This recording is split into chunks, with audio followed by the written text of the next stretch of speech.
held here in collaboration with Parami University from Myanmar, yeah.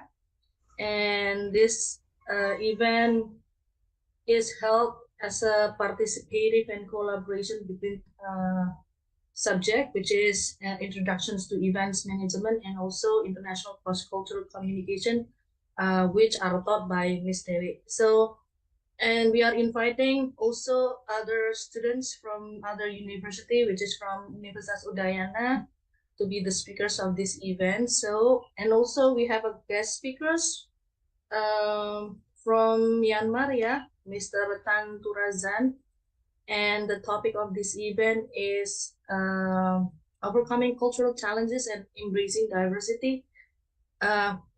Perhaps if you haven't had the experience of living, or probably you've been now living in Yogyakarta, coming from different part of the cities in Indonesia, you will feel some kinds of also cultural diversity, although it's the same countries, but maybe the culture is also different somehow. Maybe you listen to different language, you taste different foods from your hometown. So it's a kind of a diversity as well, right? And you are meeting different peoples as well. So I think the topic is very relatable to students as well. And I hope you all have a fruitful discussions from this events, of course, not only the students who are becoming the committee and also the speakers, but also the participants. So thank you very much, everyone. And I hope you enjoy this event and hope everything runs smoothly and enjoy the webinar. Yeah. Assalamualaikum warahmatullahi wabarakatuh. Waalaikumsalam warahmatullahi wabarakatuh. Thank you so much, Ms. Sina, for your welcoming speech. Now, let's do the first part of the session, shall we? All the participants, please turn on your camera and let's take a picture together.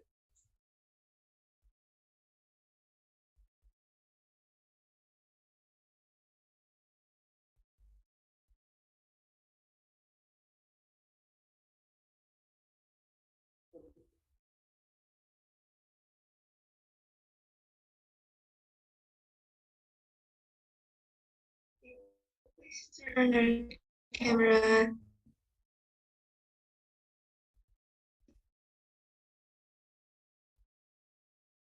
And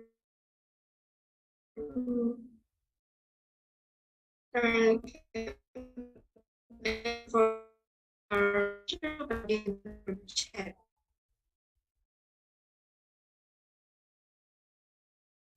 Here, more minutes.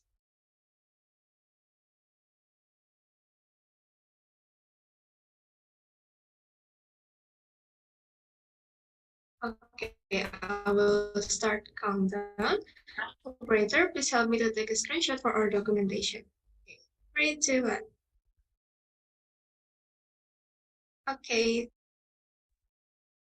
Now, let's jump into the core event, which is a sharing session with the theme of overcoming cultural challenges and embracing diversity, that will be delivered by our honorable speaker and presenters, and will be led by our moderator, Teresia Valita. Teresia, are you ready to guide our session today?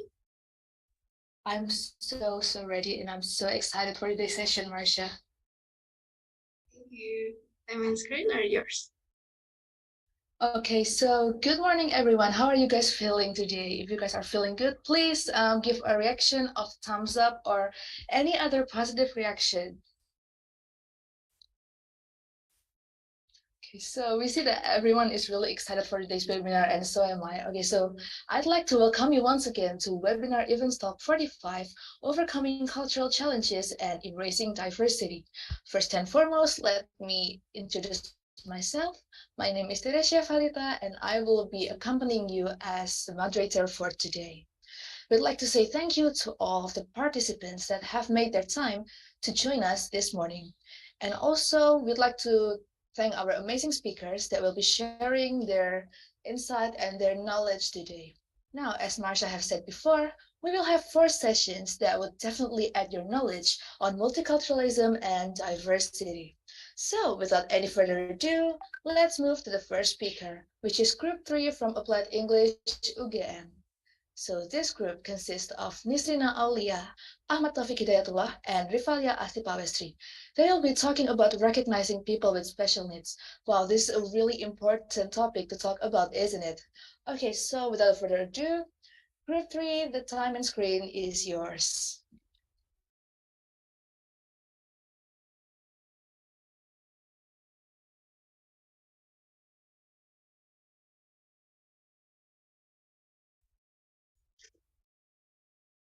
Thank you for giving us the opportunity to present on this important topic. And good morning, everyone.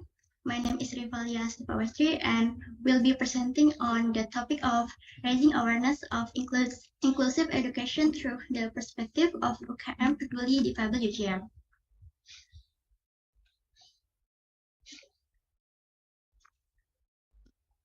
This presentation is based on the research conducted by our team, which include Ahmad Taufiq Hidayatullah, Nisrina Aulia, and myself.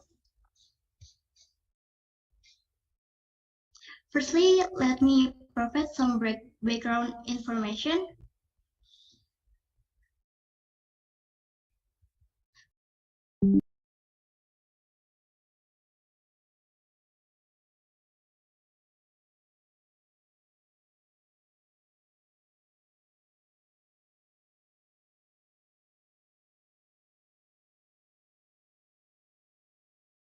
On inclusive education issues in Indonesia and the role of UKM Peduli Difabel UGM in promoting awareness and advocating for inclusive education.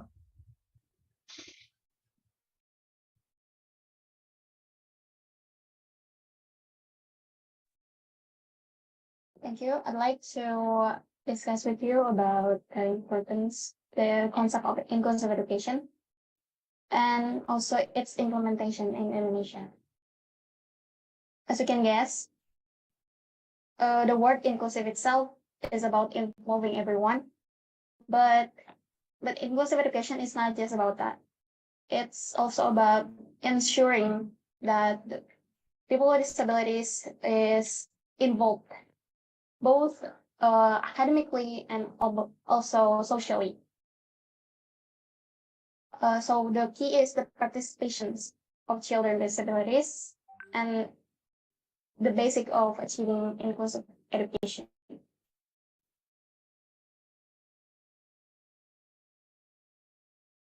Okay, we all agree that inclusive education is a right for all students. It's the basic human rights, right?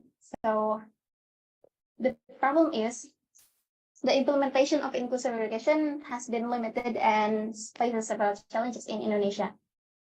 For example, in Indonesia, in the context of Indonesia, there is a belief that children with disabilities should be separated from mainstream education and place them in special school instead.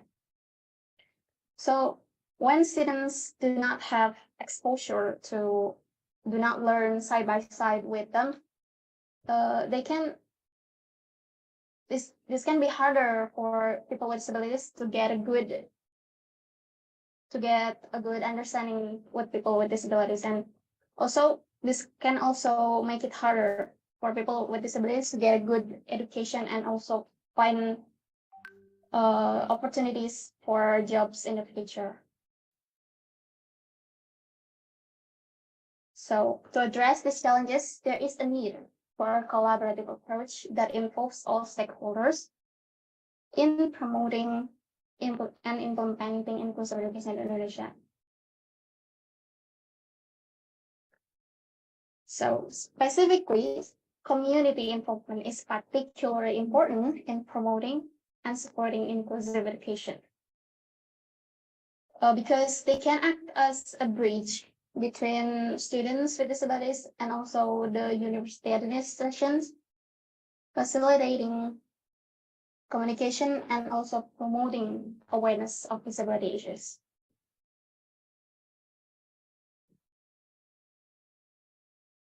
Okay, so an example of such community advocacy community is Peduli Difabel UGM or student activity unit of Difabel care in English. In a student organization at Universitas Gadjah Mada that focuses on disability issues. There are disabled and also non-disabled students in this organization with the main purpose or it's to accommodate aspirations, providing motivation, and also advocating issues and rights related to disabilities within the scope of Universitas Gadjah Mada, including about inclusive education, right? So by actively involving students with disabilities and their peers in advocacy, Peduli Difabel UGM can promote inclusive education in inclusive campus culture, and also works towards breaking down social barriers that hinder access to quality education and future opportunities. We have conducted an interview with Mas Bagus as the representative of Asy'ari UGM or Peduli Difabel UGM, and this is the result of our discussion.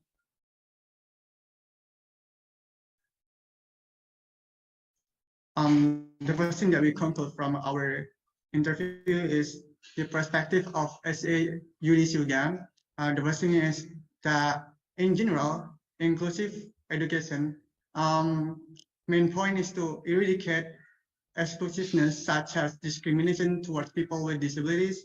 And the second main point is the mental health issue in Indonesia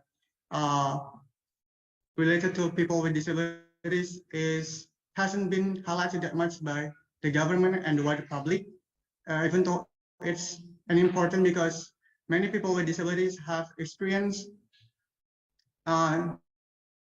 sort of judgmental or mistreatment by others, and it can prone to make them feel insecure or have negative thought. And the third one is the need for a curriculum that provides information about persons with disabilities without creating negative stereotypes against them. And fourth and last one is inclusive education must pay attention to and accommodate the needs of persons with disabilities to participate in the process. This is the quote that we got from Mas Bagus. Many people with disabilities at UGM feel that they haven't been accepted as their own. We must treat them equally because they are the same as us, a human being. This is the issue in UGM related to inclusive education. The first one is facility, and then student and lecturer. In terms of facility, there is still many buildings that isn't friendly to people with disabilities, and for students, there are still many students who discriminate people with disability because they have the sort of negative stereotypes against them, and they lack of awareness about people with disabilities. And for the lecturer, it's also the same as the students. There's still many lecturer that doesn't aware of the needs of people with disabilities. So the people with disability cannot participate fully in the classes.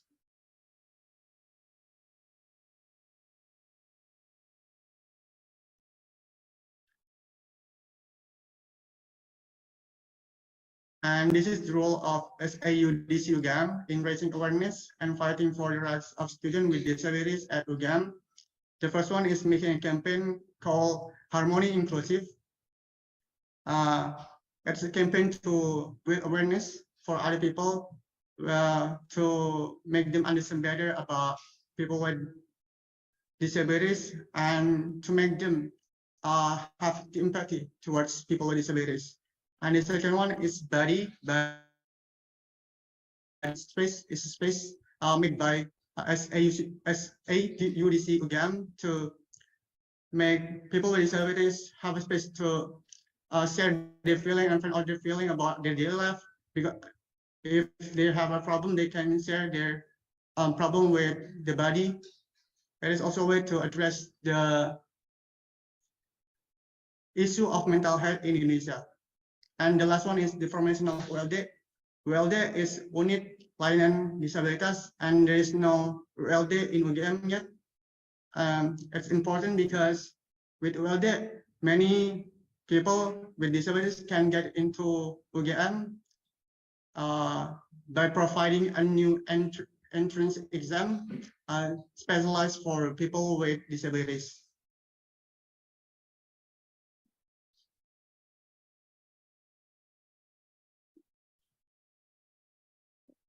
So the conclusion is, first, inclusive education is a right for all students, including those with disabilities, but its implementation in Indonesia faces several challenges. Students with disabilities often face discrimination and social exclusion in educational settings, hindering their access to quality education and future opportunities. To address this challenge, there is a need for a comprehensive and collaborative approach involving all stakeholders in promoting and implementing inclusive education in Indonesia. Members of UKM Peduli Difabel UGM have a clear understanding of the concept of inclusive education and advocate for its implementation as a solution to overcome discrimination against people with disabilities. However, there are still many challenges and obstacles to be faced in promoting inclusive education for students with disabilities in Indonesia, such as the lack of awareness and understanding of disability issues among stakeholders and inadequate infrastructure and research to support inclusive education. So this is our references. That's all the material we can provide. We hope that you can more understand about inclusive education from the perspective of UKM Peduli Difabel UGM. If there is mistake word, we want to apologize and thank you very much for your attention. Okay, so thank you so much, Group 3, for bringing up about this really important topic. I'm actually, personally, I'm so glad that you guys have brought up about this topic because it is really crucial because we cannot deny that there are some people who are disabled in this world, and yeah, we have to like include them in every part of our lives instead of like seeing them as someone who is different or need to be differentiated. Okay, so as stated in the chat box, if you guys have any question related to this group's presentation, please put your questions in the chat box and I will read it for you so that the presenting group can answer the question. Okay, so maybe first of all, I would like to, I actually myself asked a question for this group, which is, us as college students, we are sometimes underestimated, right? So how can we as college students convince the general public who are still like having some negative stereotypes about inclusive education to have a better understanding about this matter? So do you think that we should use a more emotional approach, or maybe should we use a more academical approach in your opinion?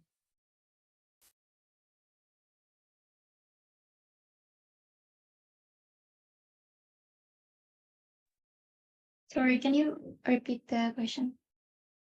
Oh, okay. So my question is that how can we college students convince the general public who are maybe still having some like negative stereotypes regarding this matter?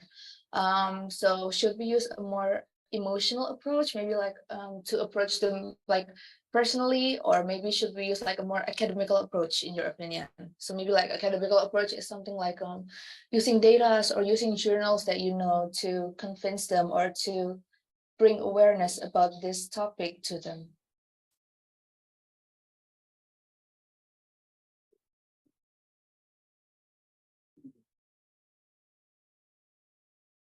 I think it's important for us to you need to people with non-disabled to understand people with disabilities. It's you need to learn by side, because you can learn it can teach them empathy and acceptance, and also it can by learning together they can realize that we all have strength, that we all have weaknesses, then that we all far more alike than different. Okay, so if I may restate your answer, is that in your opinion, we should use a more personal approach. So maybe like making friends with people with special needs, or maybe like going to the same school with them, so that maybe we can have like a better understanding towards them. Am I right? Yes, that's right.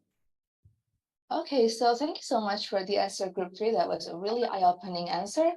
So maybe for other participants, or maybe from the other committee members who have some questions, or maybe our lecturer, Ms. Inung or Ms. Dewi, who has questions, please do state your question in the chat box for me to read it. I will, the question and answer session will be open until 9:35 Jakarta time. So I will wait for your question in the chat box for now on.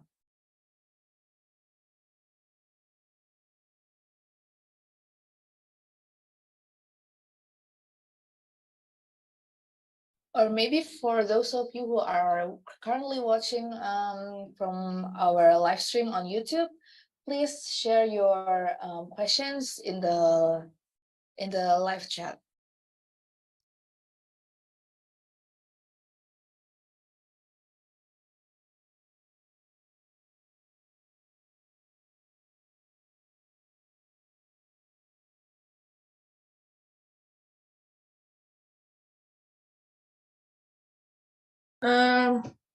Kelly, I have a question.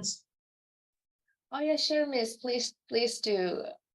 Okay, regarding the students with disability, I would like to ask, what do you think about those who actually have disability, but they cover it up, and then they are not, they're not being honest to their lecturers, because that's my personal experience. Yeah, the students do have disabilities, but she did not openly being honest to the students, and therefore we don't know what their problem is. And suddenly she approached to this students organization, just saying that campus did not accommodate her needs and things like that one. Well, in fact, she's not being honest of her conditions. If she is honest, and then we can find a way actually to accommodate her. But the person itself, rather than open it up to the lecturers or to the Prodia, she went to this organization saying that her disability, campus did not fulfill her need regarding her disability, things like that. What do you think about it?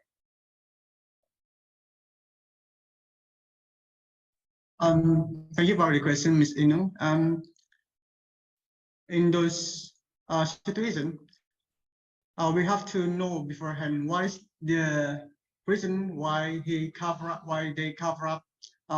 their disabilities. If we know the reason, we can resolve this problem accordingly. And I think that student is not trusting anyone besides the organization, because they feel lack of trust. And we are, as the one who manage them, so reach out the first as first, and like we are making a campaign, like talking to them, like making them feel at ease that people with disabilities we can handle them, we can accommodate their needs, like that. We have to give them the explanation that we can handle and accommodate their needs. If we do not know their problem is, the disability, and how can we accommodate them? That is the question, right? If she doesn't have the trust to the campus, let's say, then how can we accommodate them? The trust can be built on the premise that the faculty are campaigning about their way or method in dealing with disabilities. If the faculty or the organization is not campaigning that they can accommodate this disability, that these people with disabilities, they cannot trust them because they're not trustworthy for them, because this organization is not trustworthy for them.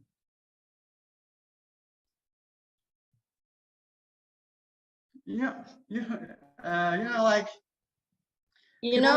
let's say this one, the students becoming the students in this campus,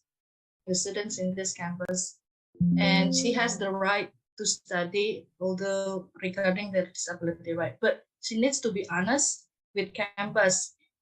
Then campus can accommodate the students, but the student itself, but the student herself, did not say that openly. And then based on, usually at the beginning of the students entrance, the students admissions, campus is already having that kind of recognition, right? Those who have disability and things like that one. But somehow I don't know why the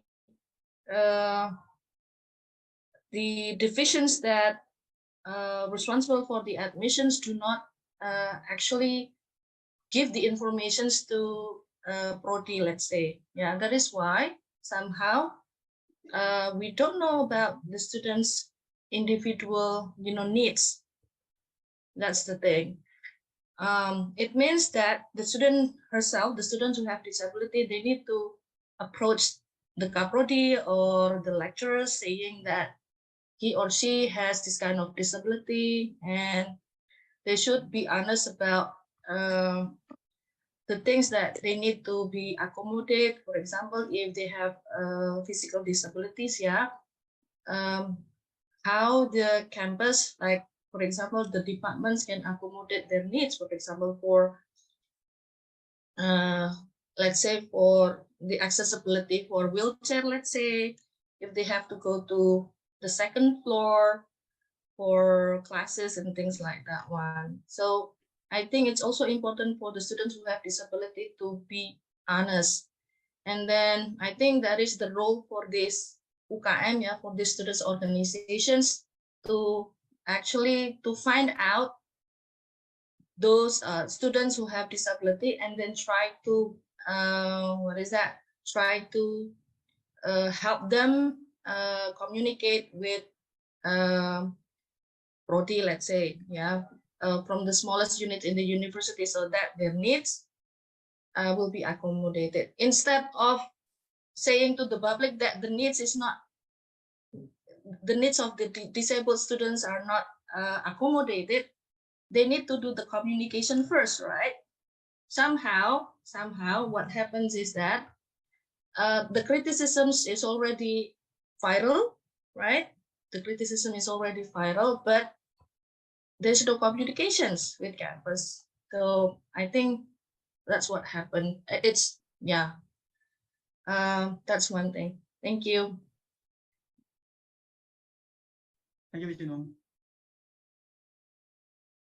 Okay, thank you so much, Ms. Inung, for the answer, for the question. Okay, so because we are short in time, we should move on to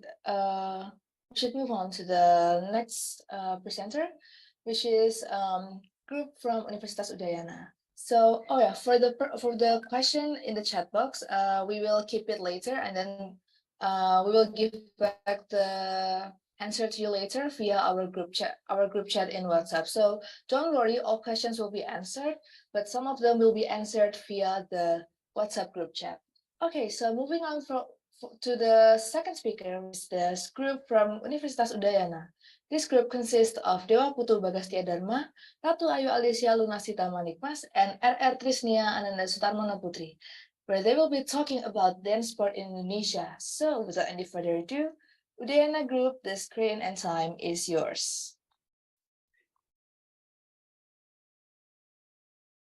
Okay, thank you for the time. Is my voice audible?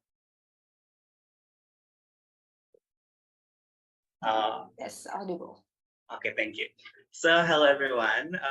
Thank you for inviting us to this amazing event or this amazing webinar. So, the topic that I want to talk to you guys about are youth dance sport achievement. How does the Indonesian government handle it? And also with a twist, its relation to cultural challenge.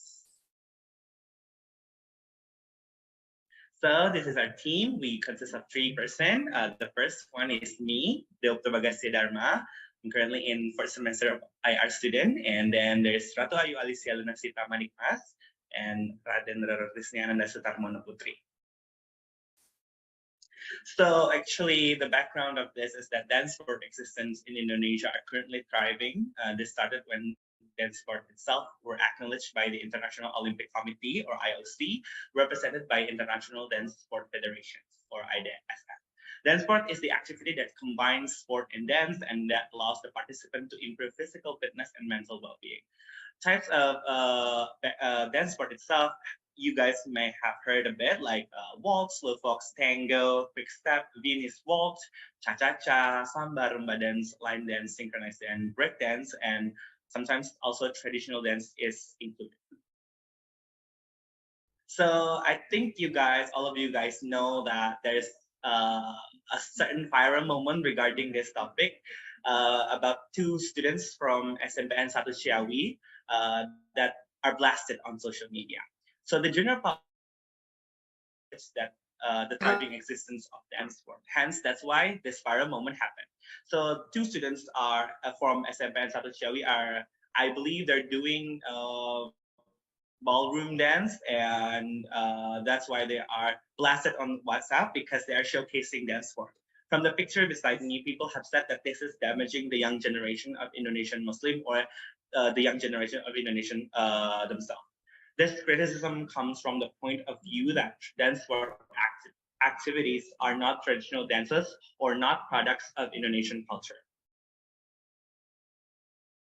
So, but the truth is, dance sport has become a part of national competition. The inclusion of this branch in Pekan Olahraga Nasional and international competition, where many athletes from Indonesia have excelled. For example, Dwi Cindy Dasyana won the dance sport gold medal in the B-girl adult category at the 2019 Philippines SEA Games.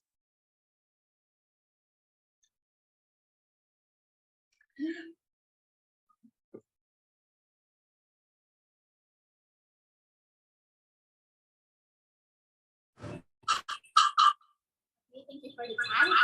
Subtopic will analyze about what have Indonesian government done to accommodate youth dance sport growth.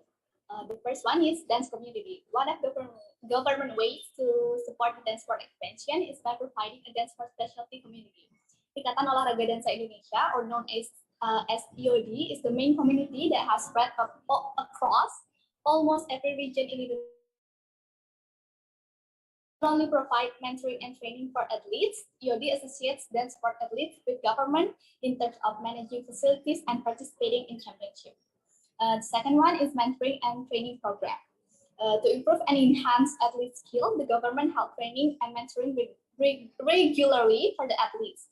Apparently, not only the athletes that are already trained under IOD, enthusiastic youth can also participate in learning dance sport. For example, IOD Buleleng in 2017 held public training for youth ranging from elementary to high school students. This training is also works as a casting opportunity to spot potential participant skill that the IOD can recruit and then give intensive training to participate in future championship. The third one is regulation shift. The regulation shifts in Indonesia also bring impact for dance sport development. One significant policy is IOD has united with KONI, or Komite Olahraga Nasional Indonesia, in 2005 with support in funding and also facilities by the government. IOD has been acknowledged by the government, and now regional IOD is also handled by local government. As a KONI member, IOD received aid in many aspects compared to being an independent community. Another change is made within the regulation of FAR. The government decided to add traditional dance as one of the sport category. The intention of this regulation is to present local dance in national scale championship and gradually bringing it to the international level. Another addition is in contemporary dance with hip hop and break dance as a new category to attract young adults with the different tastes of music beside Latin to participate.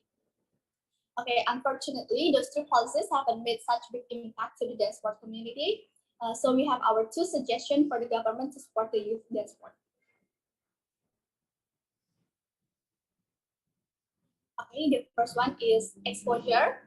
As we all know, the main factor of the light enthusiasm for dance sport is in fact that nobody really knows about it, dance sport. Some attempts that the government can try is focusing in its promotion. Expanding the range and increase the number of publication about the ideas of dance sport can help promotion. Considering public reaction to the students of SMP and Asy'ari that went viral, the conservative stigma about learning dance sport is damaging our traditional culture is still prominent. By educating people that the category of youth dance sport has been globally agreed on and participating in international dance sport championship could bring benefits to our country, people could realize that it brings no harm and even interested to learn it.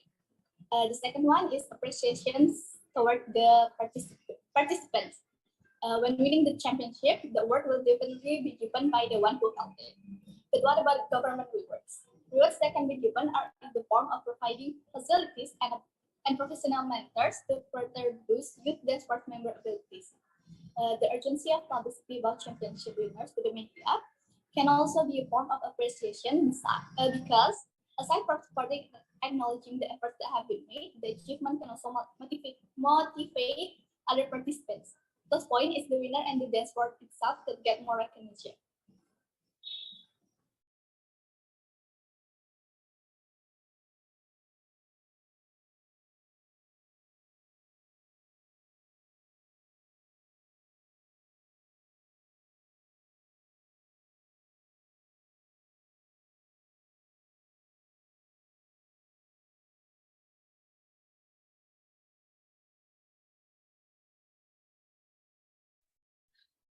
Excuse me, I'm sorry for the speaking for the speaking presenters.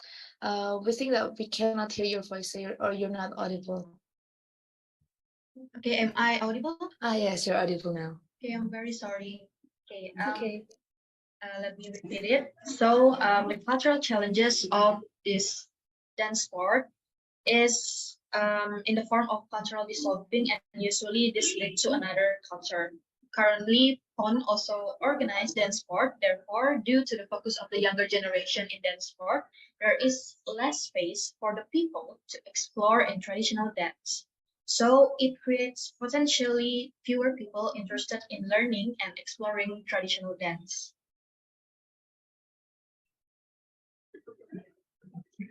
However, traditional dance has the potential of acculturation, or mixing the culture into one but not eliminating the original culture with the culture brought by dance sports. Acculturation can be used as a tool of cultural diplomacy to strengthen the soft power of a country. Traditional dance or culture can exist widely in in international area due to the mixing of cultures from outside the region.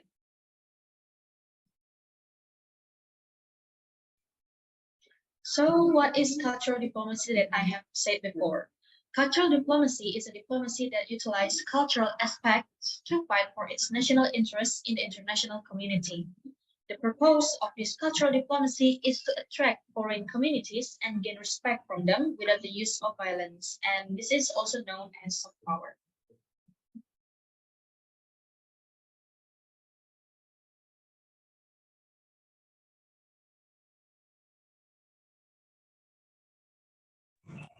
Okay, and that brings us to our conclusion. We already know that dance sport exists in Indonesia are currently thriving, and a lot of people are focusing on dance sport itself because it becomes like such a prestigious competition, and even it helps to international standard. But this left us, this kind of left a space for traditional dances And by youth focusing more and giving the prestigious standard more toward the dance sport itself, how about the traditional dances? How can we still really focus and also really keep our traditional dances together? Meanwhile, we are focusing on the other side of the thing. We are not saying that focusing and also competing in dance sport is a bad thing or not a really good thing to do, but it also enhances our national identity. But by using and by also focusing both on the traditional dance and also the dance sport, it can give our national identity such a soft power, and that could give our nation itself, Indonesia, to become a country that not only known for one, two things, or not only known for winning medals or gold medals on the dance sport achievement, but also traditional dances are getting known abroad and people are looking into it. People are enjoying the traditional dance. So this is also what we need also to focus on. Preserving our achievement on the dance sport community or dance sport achievement, and also maintaining and also preserve our traditional dances. I think that's all from our group. Sorry if there's any mistake. Thank you very much. Okay, thank you so much for Universitas Udayana group. Wow, that was a really, I don't know what to say. It's a really unique topic, isn't it? Like dance sport in Indonesia. It's really rarely brought about in this topic.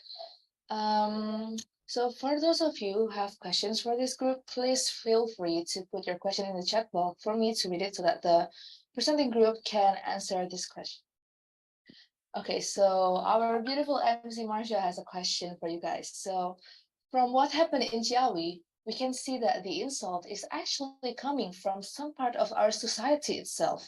So as someone who wants to support dance sport, what can we do to change society's bad perspective regarding the dance sport? So yeah, as an individual, what do you guys think? What should we do so that dance sport can be more accepted in Indonesia? Okay, thank you very much for the question. We believe that we also said in our conclusion earlier that and also how government should handle and suggestion itself is that emphasizing on socialization and education, and also to the general public itself, because so for some part it's also kind of nice to see that those person are, oh, this is not our traditional culture and yada yada. In some perspective, it's kind of nice. They still think that youth should also learn about traditional dances, but what they don't know that it is dance sport has become such a community, such a competition, a prestigious one even, and that can and also the SMPN 1 Ciawi students is also winning some gold medals, I believe. So that's why they need to know the whole story behind it, and also, yeah, focusing and emphasizing on socialization itself is one of those ways of like getting the dance sport the recognition it should deserve. Even though in some ways or some perspective that we see that youth also need to learn traditional dances or traditional activities or traditional culture, but dance sport has become such a competition, and it's such a really great to know that even our youth, youth itself, can achieve such high achievement at such a young age. I think that's all from us. Thank you. Okay, so if I may restate your answer, is that we should do something like socialization or basically anything that can raise awareness on this topic. Am I right? Yeah, I believe so, because that's what like American. I also agree with you, because dance sport is actually, for me personally, one of the most beautiful form of both art and sports actually, that I really love to see. Okay, so Kakak, do you have a question? If you do, please do put the question in the chat box for the presenting group to answer it via the chat box also, because we have to move on to the next speaker, okay? Okay, so I think that's all for group from the Universitas Udayana. Thank you so much for your unique presentation. Okay, so moving on to the last student presenter. So the last presenter would be group 4 from Applied English UGM. This group consists of Putra, Munawir, Asy'ari, Fadhilla, Ilhami, Husna, and Chintya, Tamara, Saputri, where they will be talking about disaster and cultural mitigation. Wow, have you guys heard of this topic before? Well, for me personally, this is the first time that I've heard about this topic, and I'm so excited for this presentation. Okay, so group 4, the time and screen is yours. Okay, good morning everyone. How are you today? I hope you have a great day today. So we are from Group 4. We'll discuss with you about mitigating disaster effect and cultural heritage. Uh,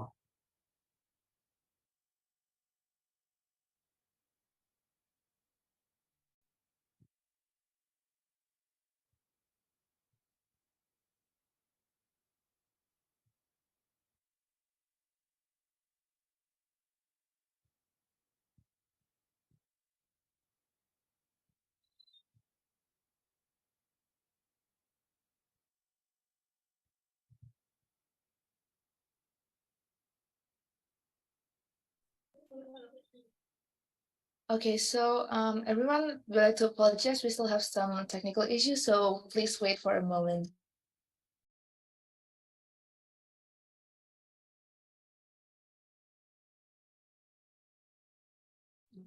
So maybe while waiting for the technical team to finish the issue, can you guys like give a brief explanation what topic are you going to talk about? Like maybe like a word or two to explain about this interesting topic, because for me personally, I have never heard of this term before. What is mitigating?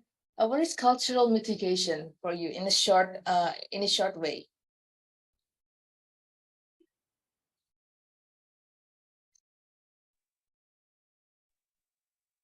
so basically, the topic that we want to discuss is specifically for cultural mitigation on Prabalan temples. So it's just like how we mitigate the effect from the disaster for the object of cultural heritage such as Prambanan Temple. Just like uh, how we how how if the cultural heritage such as Prambanan Temple is damaged by such as for an example like an earthquake or something like that.